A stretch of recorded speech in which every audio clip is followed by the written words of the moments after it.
this is the problem with capitalism. When we had the indentured servitude status, like what the argument was in the States was like, how was the economy going to function? It was capitalism, right? And that is equating like giving property this like elevated status. It was all about property. So you have the dehumanization of people and then the elevation of property. We have Citizens United, which literally said a corporation is considered a person. It's like we have people in this country who have never been considered people.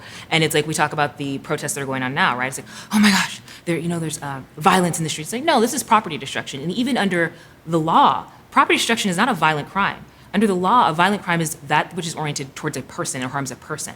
If you destroy a window or you blow up a cop car, that is a property crime. Or it's not violent whatsoever. Right. So we can't do this and play this game. It's a form of vandalism. It is. It's not an actual violent crime. It's not violent whatsoever. Sure. And so the ideology, it's frustrating to even hear that because it's like you are equating them, these are like extinction things. Like it's like literally murdering people, lynchings, all of that.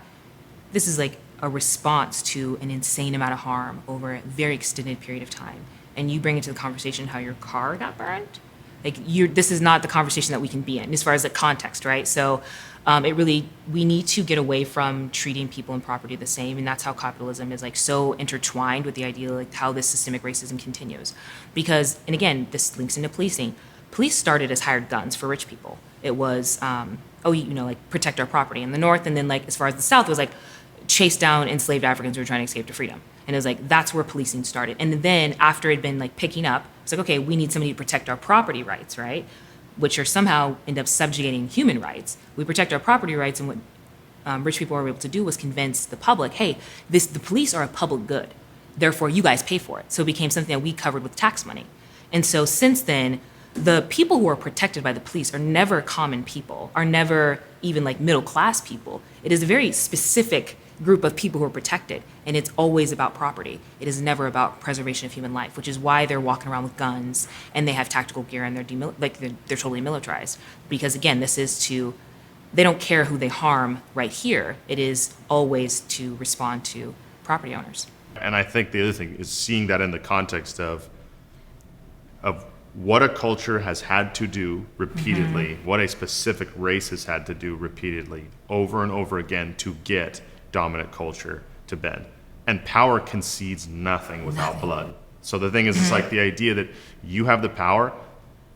By what measure in a capitalist culture are those who are most powerful going to give you a stitch of theirs?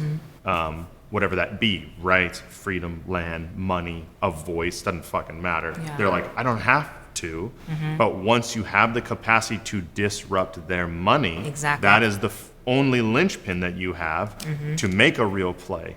I'm not necessarily saying that every looter is holding this depth of thought behind what they're doing, but I also recognize that the reason it's also historically been effective is because the one thing that's revealed by that, like if you were unattached, if money wasn't the game, if it was just dead out wrong and money wasn't the game, then policies wouldn't come afterward. They would just be like, well, okay, we'll just deal with that, but nothing's going to change. Yeah. But it does change. It does. So then you go, what's really moving to pieces, and how big is the mechanism we're trying to usurp? When it takes a CVS or a Walmart or a gas station or a Nordstrom's or whatever to get destroyed, to all of a sudden have policies all of a sudden show up in your mayor's office. Oops, now this is different now. Oh, no, now we'll sign this thing. Wouldn't before, though. Yeah. I know there were people at those city council meetings before. I know the community was talking about it for a long time, and it seemed an impossibility.